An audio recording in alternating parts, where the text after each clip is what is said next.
Hey, everybody. Welcome to the season premiere of Teal Talk. It's very exciting.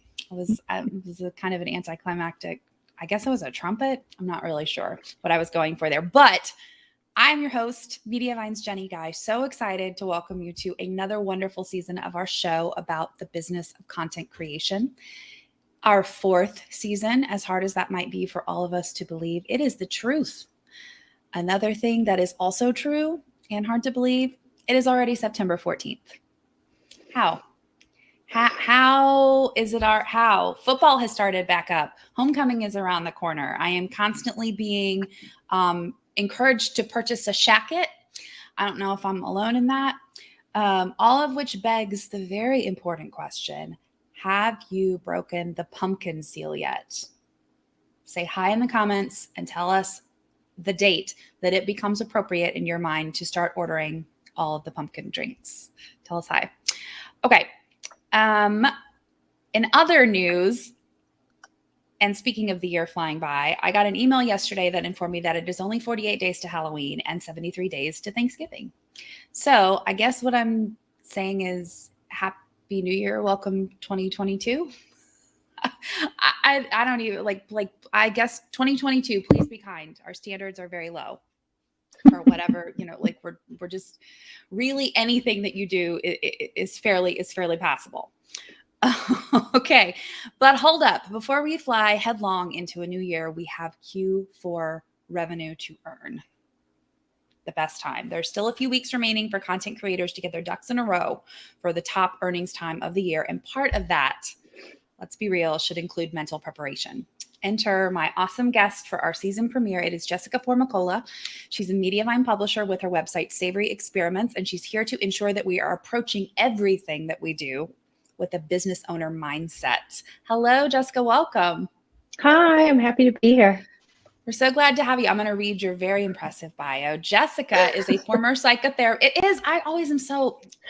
She's a former psychotherapist turned author, business coach, photographer, recipe developer, spokesperson, TV personality, globetrotter, and contributor to Parade, Better Homes and Gardens, MAShed, and the Daily Meal, Food, and Travel. She provides training on how to mentally transition to small business owner using strategies from cognitive behavioral therapy. These reframes will help expand your business and make more money. Yay. Okay. So, incredibly impressive bio. Guys, before I jump into questions with Jessica, if you have anything you want to talk to us about, mindset shifts, prepping for Q4, all of that stuff, drop them in the comments and I will ask Jessica. But I'm going to just dive in with my stuff to kick us off. As the host of this show, as Teal Talk and the Summer of Live, both going for 4 seasons now, I've had the opportunity to speak with a lot of really incredible people and read quite a selection of interesting bios, but I have to say yours is up there as one of the most fascinating. So I'd like to go beyond the bio and learn more about how you went from a psychotherapist to website owner to blogging coach. Well, I guess it does sound kind of odd when you first think about it, but I worked in media or marketing and sales for many years, and I went back to school to be a psychotherapist. I always loved helping people and providing help and all the things that came along with that. So I did, and I became the director of a psych unit at a hospital here in Baltimore, and I saw patients, and I was doing all the things, and I also enjoyed cooking. Cooking was my therapy. My husband would know I had a bad day at work if he came home and there was a 4-course meal on the table, because that was my way of, really just decompressing. So we'd always have friends over for dinner or drinks or whatever it was, and they'd ask me for the recipes, and I am that person that doesn't measure anything. It's a little bit of this, and I'm Italian, tiny bit of that. So it forced me to kind of start writing stuff down, but I also was tired of sending emails. So one day when I had a patient no-show, I literally Googled how to start a blog and started on Blogger, and eventually obviously went to WordPress. But that is how I got started. And for probably the first 6 or 7 months, I didn't even have social media. It was literally just a friends and family thing. I remember the day that a jelly company contacted me to give me free jelly. I was like, oh my gosh, they want to give me free jelly. I'm big time. So it's very exciting. So I continued to do both things for a really long time. And I was developing my business, but I don't think personally I made the switch from hobby blogger to business owner for probably about 4 or 5 years into my blogging career. And I mean, it was a long time ago too. It was when ads were first starting. We were talking about how to do our own ads and waterfall them. Remember Yes. that term? Just starting to work with brands and sponsors. But it was also therapy for me. My husband and I went through a long issue with fertility treatment, and I couldn't do a lot of things. So I needed something to take my mind off of it, and blogging was it. So when I finally was about to have my first child after 7 years of fertility treatment, I wasn't down for the hospital stuff anymore. So I decided to make the jump. And then it was supposed to be a part-time gig, and it has grown because nothing I ever do is small. I can't, one of those type A personalities. But it has now grown to a 6-person company that does way more than just blogging. So we're really proud of that, and it's very exciting, and it's taken me places I never expected to go. So that is that.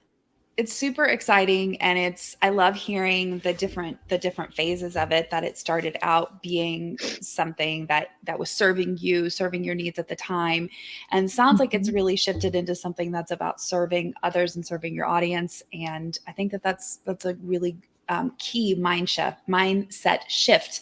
So I would like to hear an overview about, because we know how you got into the website and we know how you built a team, but I want to hear a little more about how brands like a boss started and the coaching and everything came into play.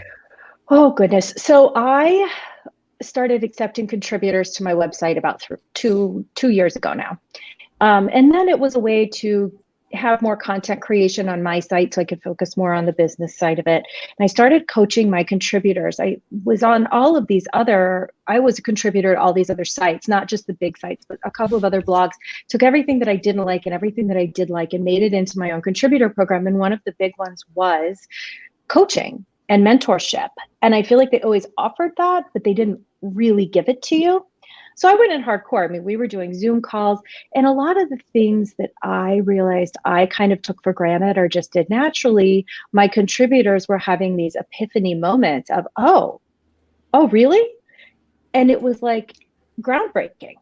So I started providing more coaching. They started telling people, and I couldn't take that many contributors. So I started charging for coaching as well. And it got to the point where I was coaching and my own website was starting to suffer because I was spending so much time on the coaching piece. And it makes sense. I've always been a helper at heart. And I realized that a lot of my therapy techniques, cognitive behavioral therapy and reframing, were coming into play with my coaching. I wasn't providing therapy, but it was the process of reframing things that was really helping people take them to the next level. Kind of the whole concept of therapy is that you don't have to have been through something to help somebody with something. So like if you had a great loss in your life, it doesn't mean you can't provide good therapy for somebody just because you haven't experienced that same thing. So people were coming to me with different issues, maybe some that I had experienced in my blogging career, maybe some that I hadn't, and I was still able to help them through whatever it was they were going through. Some of them were just support and encouragement, and others were really breaking it down. Some of them were with branding, but I was losing time on my site. So what I did was I took my own advice, one of them being when you're looking for different ways to monetize your business, solving a problem, finding a problem that exists and solving it. And my problem at that time was I don't have enough time for coaching. I love doing it, but my business wasn't necessarily a coaching business. So I developed an e-course, and it took me a long time. And part of that was just that I was busy providing coaching and trying to keep my own site up. And I wrote a book in the meantime too. But it just launched this last week. And I basically bottled all of the big questions that I'd go over with my coaching clients into an e-course. It's really aimed towards kind of the middle-sized blogger that's really struggling to get to the next level. I keep calling it the poo-poo platter because it kind of delves into a bunch of small things and it scratches the surface. Obviously we all know like SEO and stuff, you could go on for days, hours, months. So it really is a stepping stone into a more advanced blogging world, but also how to build yourself as a business. So developing branding, a unique point of view, POV, which a lot of bloggers don't have, even large bloggers don't have. How to develop a business plan and goals and make them actionable, how to do basic finances. It was crazy that, people are like, I make $500,000 a year. I'm like, okay, but what's your revenue? Like, what's your take home? And nobody knew. You're not paying attention to this. Marketing, outsourcing, scaling. How do you actually scale? It was really just thinking outside the box. So now I am still providing coaching, but I've just launched this e-course that kind of gives those basic, most desired topics a good delve into. And that is the Brand Like a Boss system, which we are going to be sharing, guys. We'll share links for you. Do not worry about that. I think that no one watching the program, whether live or on replay, hello, everyone. I see people saying hi from the UK and all over the place. We're so glad you're here. I was going to say that nobody watching, I don't think anyone aspires to be a hobby blogger. I think that while overall website goals may vary, they definitely do amongst the audience. For some, the hope is to quit the day job, and for others, it's to supplement retirement college funds. But every person watching is a small business owner. So I think what I would like to hear are, what are the mental differences that you identify between a hobby blogging and a business ownership? How do you see content creators most commonly limiting themselves mentally? I think that, and we could cue the two of those slides. The biggest, yeah. I'm very much a visual person. So I think for bloggers beforehand, they really see the blog as the central part of their business, right? So there's the blog, and then we've got the standard ways to make money. We've got social media, ads, and ebooks, sponsored posts, and affiliate revenue. And instead, part of what we reframe and help you with, if you can go to the next slide, is kind of after. The blog becomes one spoke of your brand. Oh, no, sorry, that one's there we go. The blog becomes a spoke and your brand becomes the center. And that's really the biggest shift in thinking. It's how we can make more money, but developing ourselves as a brand. Instead of the blog being the center, the blog is just one way to earn money. And that's your springboard into doing so many different other things. And these are just a very few couple of things. But it's interesting, my own literary agent, I was talking to her and I was talking about the typical things. I'm looking at Betsy's comment. Sorry, it's making me laugh. Yes. I have a funny story about that, Betsy. She told me once, she goes, you are not thinking big enough. You need to start thinking beyond the typical blogging stuff.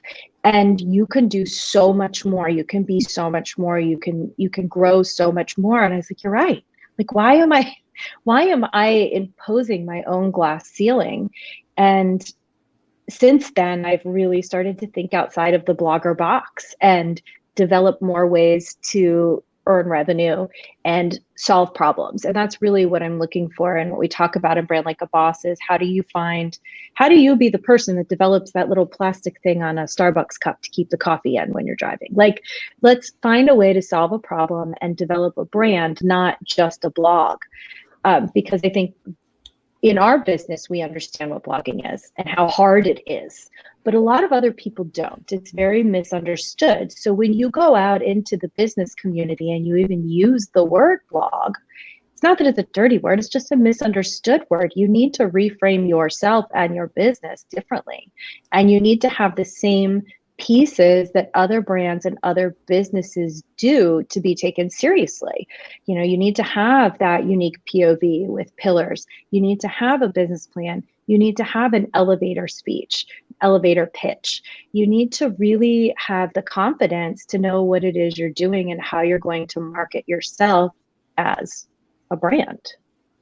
And that is where the reframing comes in. And even some folks, even large bloggers, sometimes are still tripping up on that a little bit. Does that make sense? Yeah, that absolutely does make sense. I think I want to reframe a question, or a point that you brought up, which was that the difference between the blog is not the brand or the beyond the blog. However, I think a lot of our listeners would say that their brand is their blog. That is, so can you talk about where you're seeing that divide and or how to elevate that, that where they currently are with the brand that they've built for their website, and then to moving into these other areas? Certainly. And I'm not minimizing that at all. Savor Experiments No. is certainly still my brand. The blog is now a spoke of the brand instead of all of it in its entirety. So I guess it's hard to define because it's different for so many people, which is where that coaching comes in. It's kind of developing what's right for you. So for me, it was developing a course and taking the other things that I love and making them into something more. For me, my brand, and it took me forever to develop a unique point of view. Finally, I realized that I'm kind of the teaching cook, and I have a whole elevator speech behind that. But my pillars, you're going to laugh, are salt.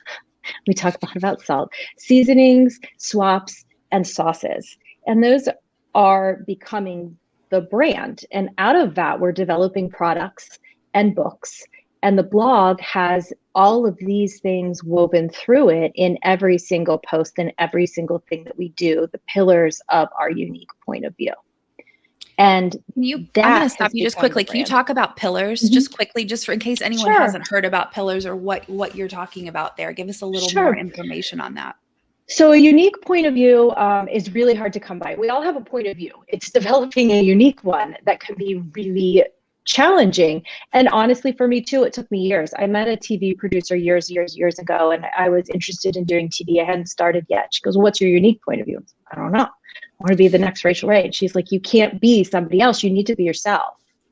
And you need to figure out what yourself is." She's the 30-minute cook. What are you? And I didn't have an answer, and I couldn't figure it out. And so I hired my own PR coach to help me figure it out. And basically, your unique point of view is your roof. And you need pillars and a foundation to set up your unique point of view. So the pillars are 4 or 5 tenets that you can really base your whole brand on, that you can run these threads through and develop all of these other things. And everybody's pillars are different. So one of the chapters in the e-course is really how to develop those and how to figure yours out. And it's hard. It is not easy. It's not something where you're like, oh, well, that's it. And a lot of people, again, larger businesses don't have this written down either yet. So it's a unique kind of eye-opening experience for growth. Yeah. We're all about growth. That's one of our very favorite things to talk about. So I'm going to take a quick break where we've got hi from New York City, or hi from New York, hi from North Carolina. And then Betsy Eves, hello from DC. She said, wait, what? We don't want to do hobby for a living? I think that's something that every single blogger, content creator on here or anywhere can relate to. Mm-hmm. Betsy at a wedding once, a girl that I respect, I've known her for a long time, told me that she thought it was so nice that my husband allowed me to do my hobby and have a nanny. I almost spit my wine on her. It was one of those moments where you weren't quite sure what you were going to say back because you were so taken aback. I mean, but I've never forgotten it. Spit your wine is better than throw your wine, which is what I would have said. Yeah, it was interesting. So that always makes me laugh. My cute hobby. Bless her heart.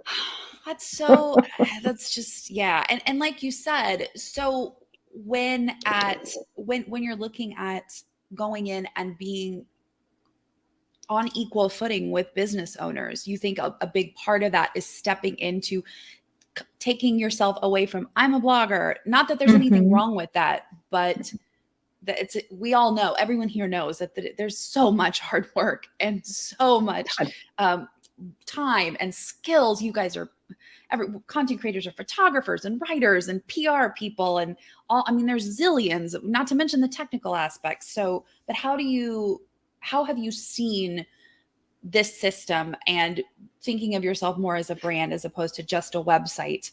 How have you seen that change people's perceptions of what you are and what you're capable of? Certainly, certainly. I mean, it's all about how you approach it, right? Perception is the key, and you can send out a message as much as you want to, and how it's perceived by one person is going to be completely perceived differently by another person. So I think part of it is confidence in yourself and having those basic business-minded aspects about it, like having an elevator pitch, knowing what your brand is when somebody asks you what your brand is, knowing how to sell it, and not using the buzzwords that, again, they're not bad words, but they're misunderstood outside of our community. And I think I keep harping on that, but you have to keep going back to that because it's true. It is what it is. So play, instead of being angry about it, play into it and decide what your title is going to be. And as soon as I started doing that, I started seeing a huge difference in how people responded to me, even pitches to brands. And I don't really use the word influencer much either. I use the word digital marketer or digital content creator is usually what I say. Depending on the crowd, sometimes I'm more of a journalist than anything else because I do a lot of writing, or small business owner. And when they ask me what that small business is, I tell them about all of the different spokes of my business, one of them being a blog. And that tends to be perceived, because again, it's all about their perception, a little bit more in a professional light than just, I'm a blogger. Because it's not just I'm a blogger. Like you said, we wear so many hats. I actually had somebody ask me the other day if they have a major for this type of work yet in college, because there's so many skills from different skill sets that are used. They don't, but they should. They definitely should, for sure. Yeah. Kelly Nielsen said, I'm a nurse and a content creator, and sometimes I think content creator is harder. Well, Kelly, first of all, bless you for the work you do on both fronts. And I think that they're both very challenging careers. Jessica, can you give us your elevator pitch just as an example here? And what should an elevator pitch be aimed at? So you should have several different elevator pitches, and because you never know the crowd you're in or what you're pitching and who you're pitching to. Sometimes you have 2 or 3 sentences, and sometimes you have 2 or 3 minutes. So a good elevator pitch should introduce you, should say what you do and the name of your brand.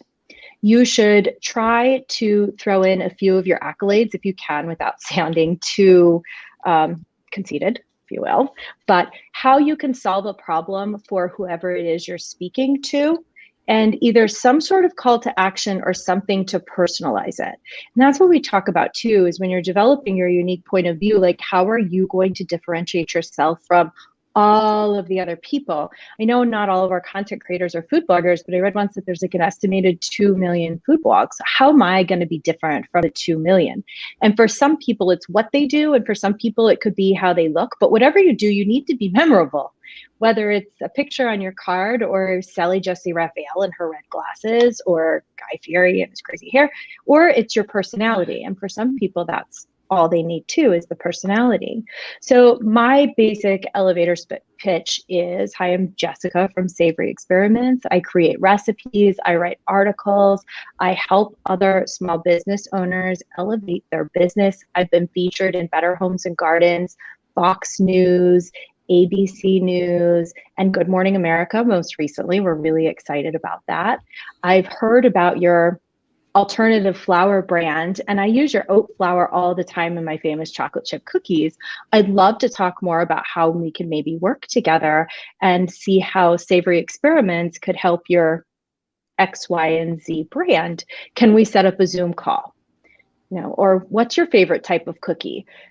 A lot of times people with elevator pitches hear a lot of salesy because people are trying to sell themselves, but they never get asked questions themselves. And that even can be your defining moment. To sell yourself is to ask them a personal question.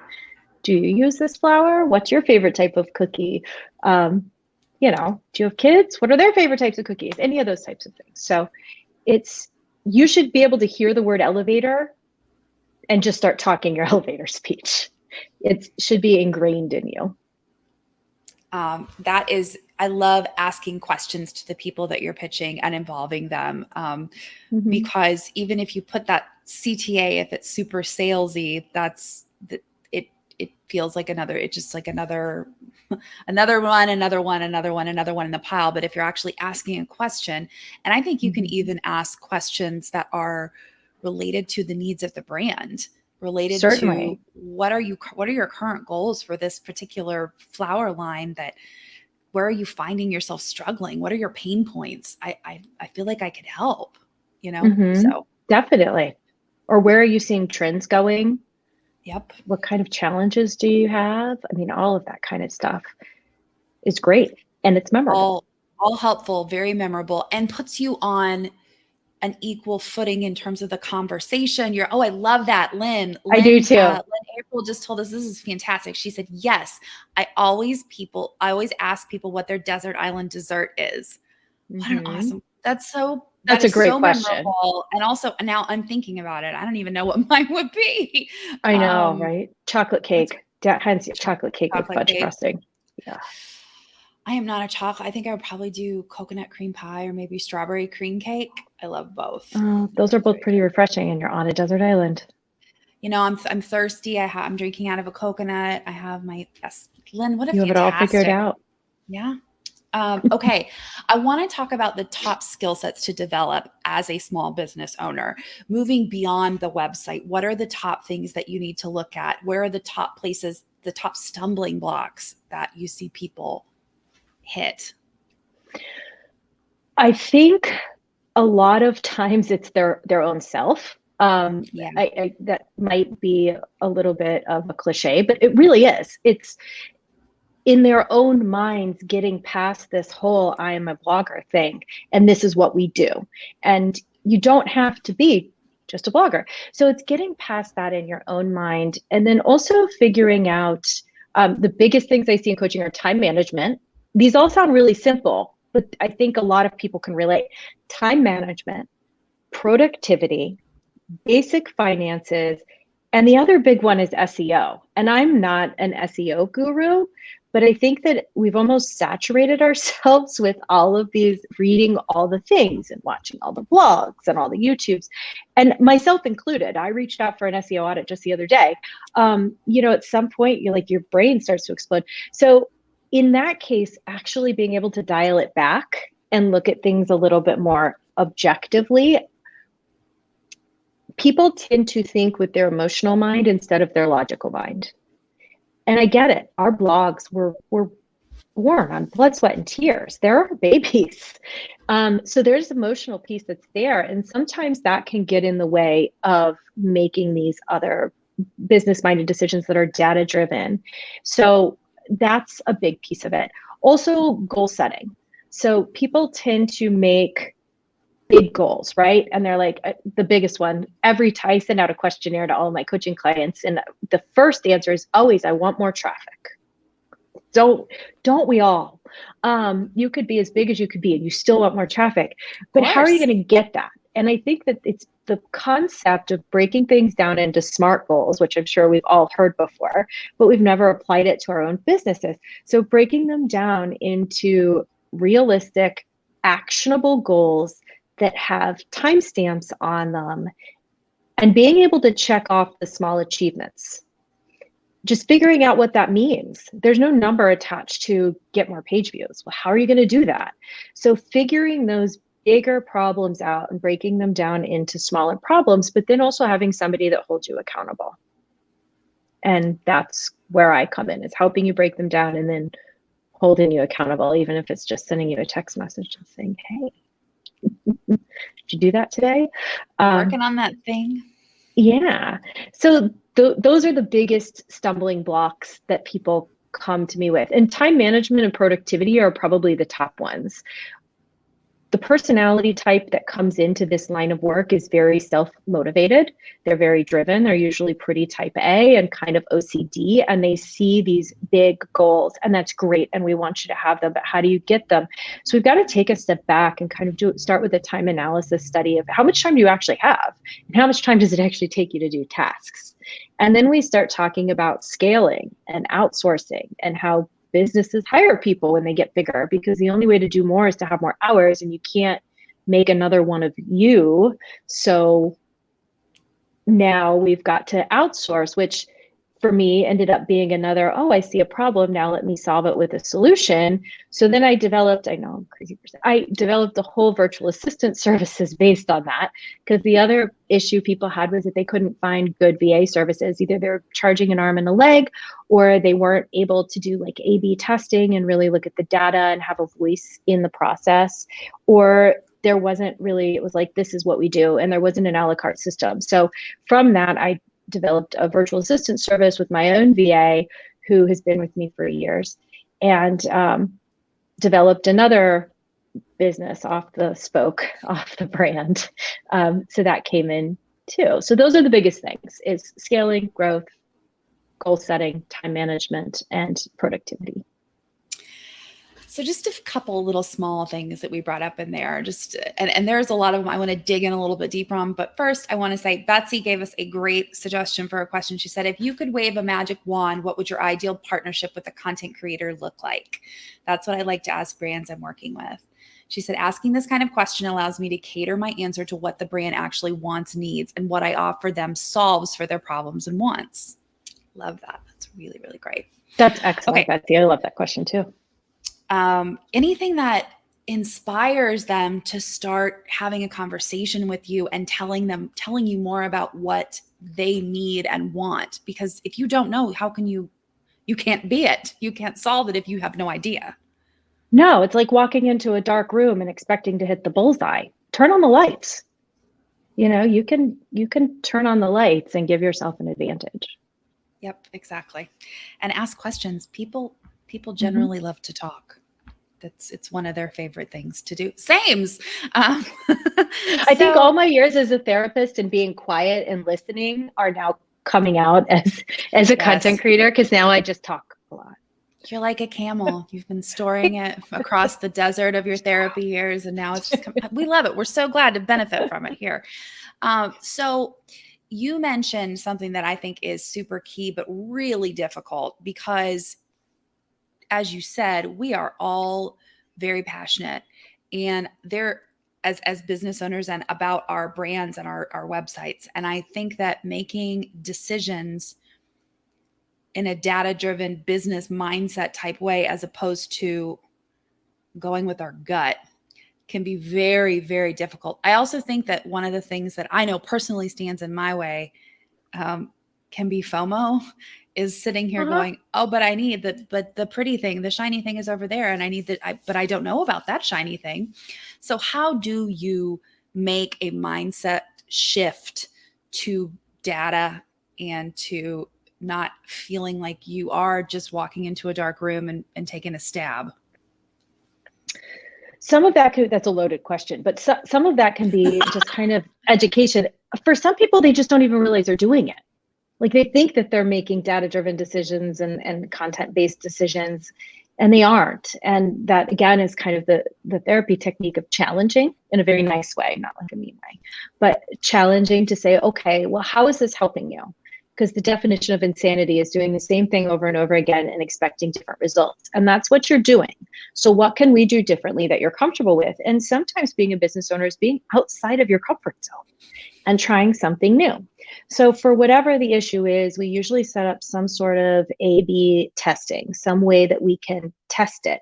And myself included. I mean, and sometimes it doesn't feel comfortable, and sometimes it makes you feel like you might want to vomit a little bit, because seeing Rose signed on here, Rose, I'm testing something with my ads right now going into Q4, and it made me kind of feel a little antsy to test that. But the only way I'm going to know is if I test it. And for most things, you can go back again. So it's not a huge risk, but you won't know unless you try it either. But also being comfortable with the decisions you make. All the testing. You need to be confident with the decisions you make too about a lot of things. And that can be a different barrier for different people. For some people, it's the fear of losing revenue. This is the money that they pay their bills with.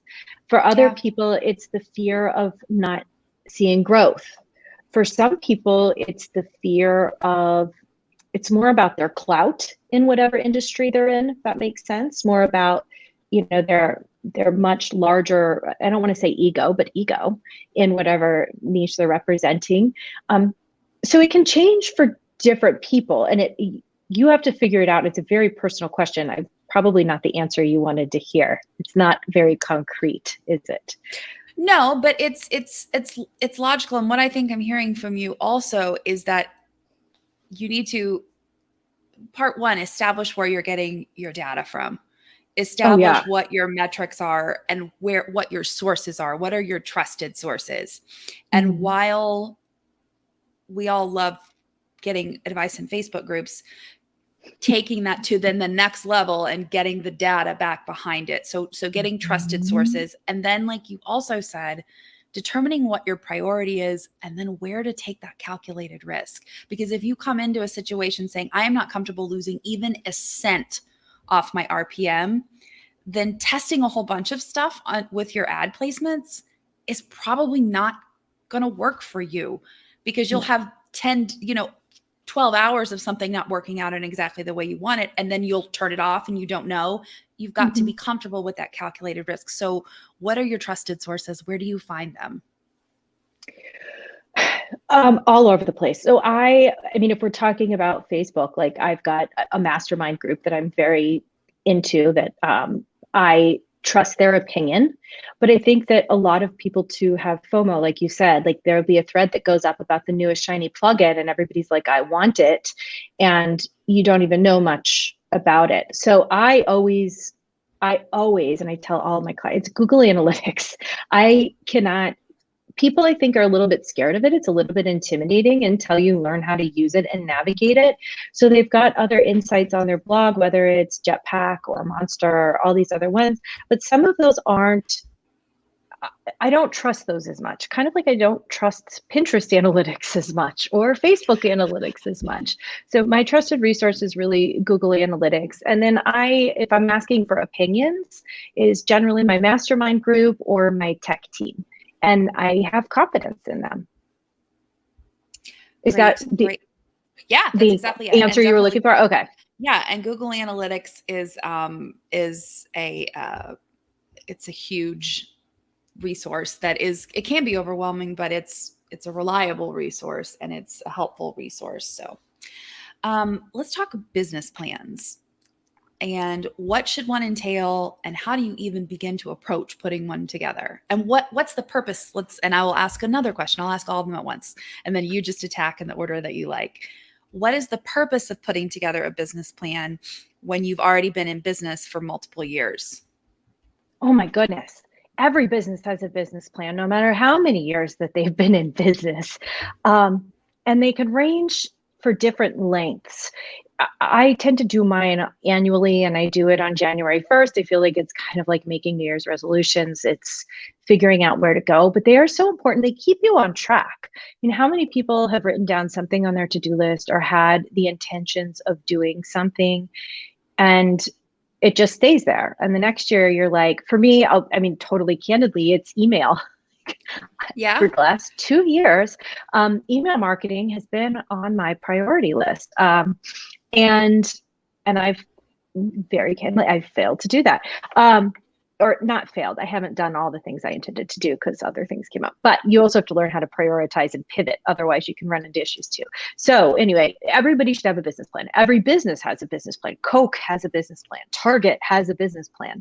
They all have projections and they all have a business plan.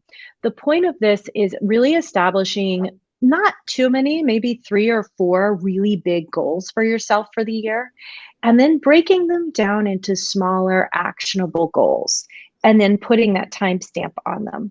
One of the things I look at too with productivity and with time management is developing your calendar. It's alarming to me how many people don't have a calendar or an editorial calendar and just kind of fly by the seat of their pants, or they have one, but they don't really keep it up.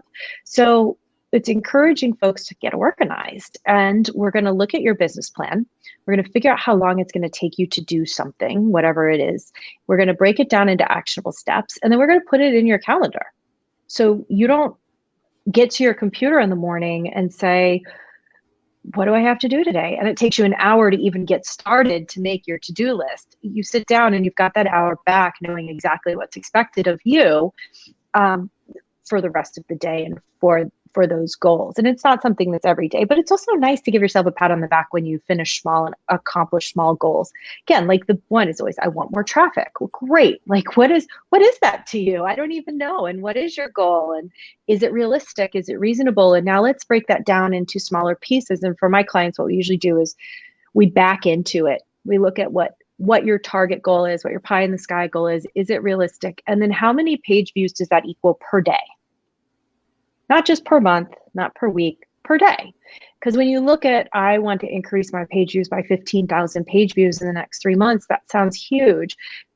But if you say I need 160 more page views per day, that seems reasonable and attainable. Where can we get those? Let's look at our data and figure out what platforms are working best for us.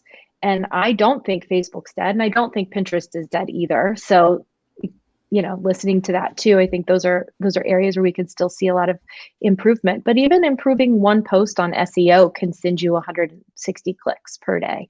So figuring out where those nuggets are and then making them smaller, attainable goals. Let's jump back to, I know that you mentioned that you're not an SEO expert, but that we always talk about SEO. In fact, our Summer of Live finale was all about SEO with Mike Pearson and Eric Hochberger. We talk about SEO all the time. It's there's no denying, it's an incredibly important topic for content creators.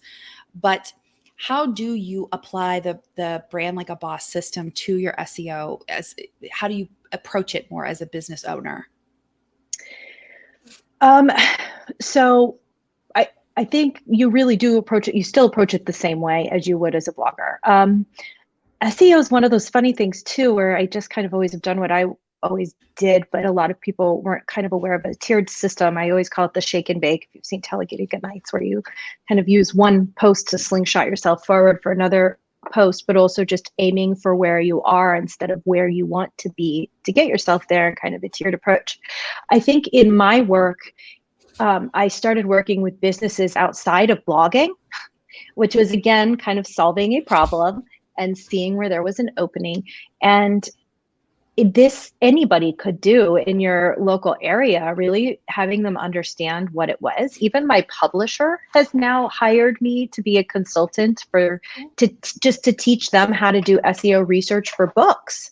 Because part of my proposal, and also it's a good tidbit too, brands don't always see SEO data, and neither do, if you're pitching a book or something like that, neither do publishers. So when I sent in my cookbook pitch that was backed with all of these recipes and their search volume data and geographic locations and all of this demographics, they were floored. And they've now changed their entire approach to look at those types of things. I'm working with a landscaping company right now doing some of the same stuff. So brands actually aren't approaching SEO as well as bloggers are. And that's one way you can differentiate yourself when you're working with a brand. Even when you're pitching through some of the ad networks, if you're pitching a topic, add in the data that you've done the keyword research. And they're really appreciative that you've gone that extra mile instead of just saying, oh, that sounds good. Yeah, you're giving them bang for their buck. You're giving them, you're doing back end research for them. And we actually have a whole blog post on that. That's about how SEO sponsored content, pitching that evergreen aspect of it, that, every year this is going to come back. Every single year, if you're talking about an Easter egg cake, every single year you're going to get this. This is you're paying for it now, but it's going to pay off dividends years and years to come. So really emphasizing that, playing your knowledge. An ad that lasts forever. Yes. And for that, you can charge more, by the way. I don't think we're charging our worth on half of these things either. So they're paying a lot less for us with much larger audiences than they are for paid ads on other areas. So very true. And speaking of that, I know that we hadn't decided to talk about it, but you brought it up. Talk to me about pricing. That's a constant question. How do you recommend people go about determining their prices? Oh gosh, there's so much that goes into it. I think I personally, I have like a set number, but I change it depending on the brand and what I'm doing for them. If I'm making you a sauce recipe, that's way different than doing beef Wellington. And so I don't really trust like Social Blue Book and all of those other things that are out there. But gosh, I don't even know how to answer that question, Jenny, to be honest. Um, I think you still need to go by page views. I think you need to look at engagement and impressions more than followers. On Instagram, I'm always baffled by how many people just go by how many followers somebody has instead of looking at the actual engagement and impressions. Me, for one, I don't spend a lot of time there because I don't have a lot of click-throughs. And I've got a good amount of followers, but I don't really have that great of engagement. I know what to do, I just choose not to. So it's interesting to me. So I also know of other influencers that are really rocking some of these new sites, TikTok and Reels on Instagram. And they're charging $3 and $4 grand for a 30-second video, which is a lot more than a lot of us were charging for hands and pans videos that were a lot longer and harder to produce several years ago. So there's definitely opportunity to start charging for other things.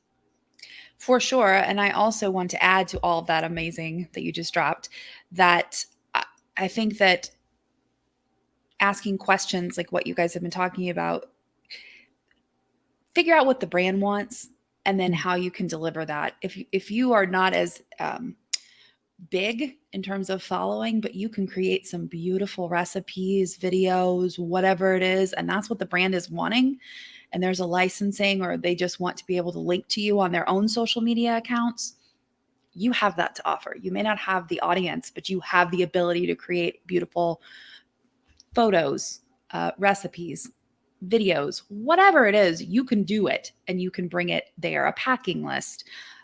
Work with the destination. So figure out what it is that the brand is looking for, how you can provide it, and then price yourself accordingly. But yes, of course, following is going to be one of those spokes. And the Blue Book can be one of those sources that you look into, but not the end all be all, I think.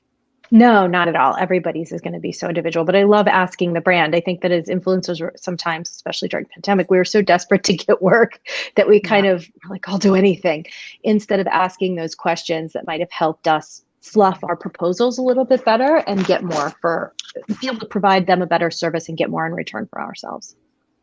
Absolutely. Okay. So we are towards the end of our time here, which is hard to believe that it's flown by, but I'm going to ask Jessica a final question and then give her a moment to think. And we are also going to, before we do that final question, I couldn't forget this, let us do our special offer. Jessica has a special offer for all of our audience today. Yeah, so it's the course just launched. So we just finished our beta testing and we have some great feedback from our beta testers. You can read the testimonials. So I'm offering $20 off. It would take it, the whole course is $129, which is I wanted to keep it at a very reasonable price point. I wanted people to, all places and sizes and things, be able to afford it and not charge an arm and a leg, because I think it's important information. Not everybody can afford coaching or some of the courses out there that are like $2,000. So this makes it attainable for everybody. And it's more than just a course. We also have a community that's attached to it and support network and ongoing training in our Facebook group. So we're really excited. So that the code is Mediavine, $20 off the course for the next 30 days. And we will drop that into the comments. You guys don't worry. You will have links and you will have the code for your discount. We so appreciate you doing that. And then this is the final question. I'm going to let you think about it for a second while I make a couple of quick announcements. But as we've said, the repeated theme here is that Q4 is coming, and it is a time when the majority of content creators' earnings are at their peak. So if you will give us just two or three action items that you think people can be doing now, that our business owners can be putting into place now to be ready for the coming weeks, we would appreciate that. I will be right back with you.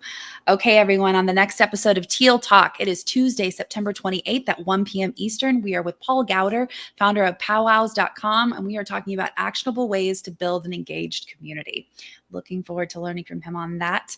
If you have not yet, please go and subscribe to the Mediavine YouTube. This episode, once edited, all of Jessica's amazing tips will be edited and put up on our YouTube channel.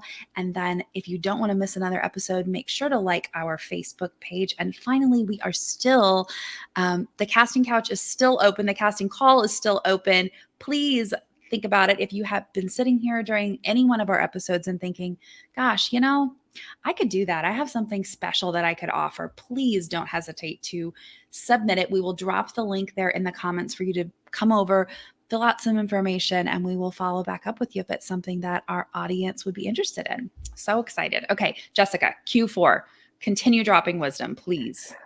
I would say scheduling.